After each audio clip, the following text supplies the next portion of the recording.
Right. So first, let's start off from your personal experience. So my first question is, it is when and why that you decided to drop out of IIM Bangalore, and do you regret this decision now? So first, coming to the why of it, actually there are quite a few reasons. A lot personal. I mean, there's nothing else beyond what could be personal in this case. It's perhaps one of the best, if not the best, B school in the country. So it was a mix of personal reasons, both related to myself and family. And as such, I felt, I just felt probably that's not what the next step for me should be, going to Bangalore. Maybe, later, maybe that just wasn't needed. So that was going on in my mind. So, and it's not something that just happened randomly. So it was there in my mind for about weeks before I even went down there. I think probably even before I got the confirmation call from them. I was just thinking that, is that really what I need to do right now? Is that really what I want? But then, given the size of the opportunity, it's huge. I mean, this one person just told me there's no parallel to this. The opportunity cost is really high. So I was like, okay, just let me think it through. Of course, I can't take a rash call. So I spent some time, and then finally I decided that I can't sit in Calcutta and take that call. I need to go there. I need to just physically experience the campus and the institute. Maybe that will, just make it easier for me to take the call. And so I flew down. It went as usual. What we do, 2 or 3 days before the entire process of orientation and the classes and all begin. That's generally when the students fly down. I flew down there. And in a day, I just knew that even in spite of all that, the campus is beautiful. In spite of all of that, I just knew that, that's not probably what I want right now, given all of those things. So just followed my heart. There was the hunch was there that I can just pass on, just pass it on to someone else who's number one on the waiting list. And of course, given the kind of institute that is, if I'm not 100% into it, the next 2 years I won't be able to make the best of it. So that's how I just decided to drop out. Coming to the second bit about whether I regretted the decision, no, not one bit. So I gave it enough time, because once I've taken a call, if I start regretting it, then it's going to be a vicious cycle, year after year, month after month. So there was really not much into that. I spent enough time thinking. And yeah, once the call is taken, then it's just forgotten, as if I never got a call. It doesn't really matter. Okay, so that's pretty interesting. And as it said, like whatever you mentioned, it just feels a college or a degree is not important for you to attain success. So Not at all. that's really amazing. So that also takes me to the next question, which is, how did you strategize your next move after dropping out of IIM? And did you have any fallback options at that time? No, not really. There weren't any fallback options. And I think that was by design, because if I had a fallback option, that means I was just making it easier for me to choose not to go with IIM. So I didn't keep any fallback option. For me, I had a tunnel vision that that's the only thing that I'm looking at right now. And if I choose not to go ahead with it, then I'll just give myself a breather or two for a couple of months and I'll decide what to do. So there was no fallback option. And but yeah, on the flight back, I decided I'll take a couple of months off. There's been enough of studying, interviews and everything. I thought I deserved that, a couple of months off, just to relax. But then on the flight back, I just, I was just thinking that maybe that didn't work out. But at the end of the day, I believe that you need a certain educational foundation. Giving you a simple parallel, let's say, you're developing a residential building. You need to have a strong foundation. If you're pulling it up to G+4, G+8, anything, you need to have a strong foundation. Without that, the first, second floor, it'll just crumble down. So similarly, I feel when it comes to education, you do need that foundation.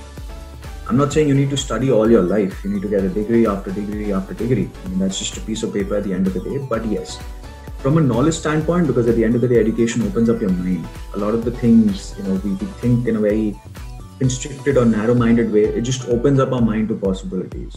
So I felt I still had a couple of years of education left in me. Probably the couple of years I would have been spending in Bangalore. I could have spent the same studying, and I wanted to take up finance. That's what I was planning in Bangalore. So I decided to go ahead with CFA.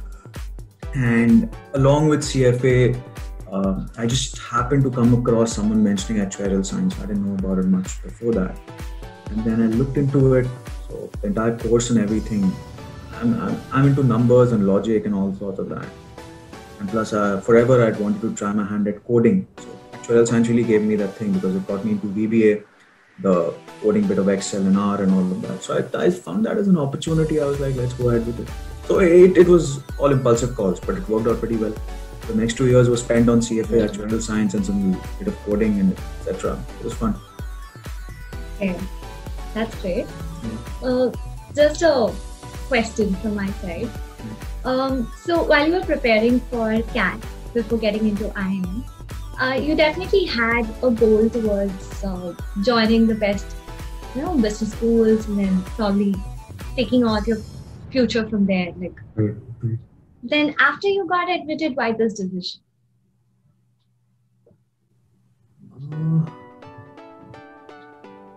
Well, you're right in that sense, because had I known from before, I had my doubts from before, I won't even be appearing for CAT. So I did appear for CAT, and well, that's how I usually work. I just take it one step at a time. So I didn't even think about, getting any calls or converting any calls. For me, it was just go for that percentile. And once that percentile was there, I'm like, just go for the interviews, get as many offer letters as you can in your hand, and then take a call. But somehow in that entire process, and as I said, the reasons were more linked to family and myself, which surfaced, only after you really see the reality of things in front of you. Before that, it's going to happen. I'm just going to make it happen. So once that happened, that's when I realized that, probably I'm just not ready for it. That's not what I want. And that's pretty much why. Otherwise, I wouldn't have really appeared for CAT either. So it wasn't a call I took a long time back. It just came up, and then I started thinking about it. And just like that. So the next question is also on the same piece. What was the reason behind your inclination towards finance while you had actually specialized in your graduation in the field of marketing? Well, forever I've had that inclination towards numbers. And so finance was kind of like the default choice. And which is actually the reason why I took up marketing in college, because I knew that in MBA I would be taking up finance. And even though, MBA first year we're given all that exposure into all the different functional areas, but I wanted to get some early exposure into marketing. And it worked out pretty well for me because I didn't go for the MBA, so there was really no other way of getting that exposure to marketing. And CFA is there, actuarial science is there for finance.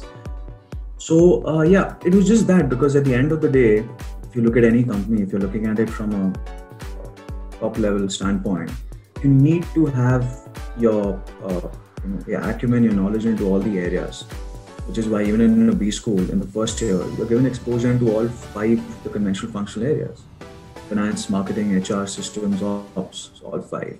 I feel every individual should have that exposure to all 5, because I feel irrespective of the role you're in, sooner or later, as you progress in your career, you'll be interacting with people from the other disciplines. At that point of time, all this knowledge really helps. And specifically for my current role, a part of it is also I'm responsible for the investor relations, investor communication. So I feel that's pretty much like financial marketing. You're marketing your numbers. So in marketing, you're identifying your audience, your target group, and you're communicating with them in a way that they understand. You're communicating in a way that you frame the right positioning of your product in their mind. Similarly, investor communication, I feel, is all about financial marketing. The audience is the investors. You understand the pulse of the investors, what they're looking for in the company, what KPIs are they looking for, what KPIs are they expecting you to perform on, and presenting those KPIs in a way that they're in sync with the ethos of the company. Because at the end of the day, those 3 statements of PL, balance sheet, cash flow, there's a lot of data. They are going to put in that effort, but they always appreciate when the company itself puts in that effort to highlight the key performance indicators for them. So I feel it worked out pretty well even in the current role. So that's that. You need an exposure to all the different areas, because sooner or later you will be needing that in Arsenal. Right. That's well said. You need an overall perspective.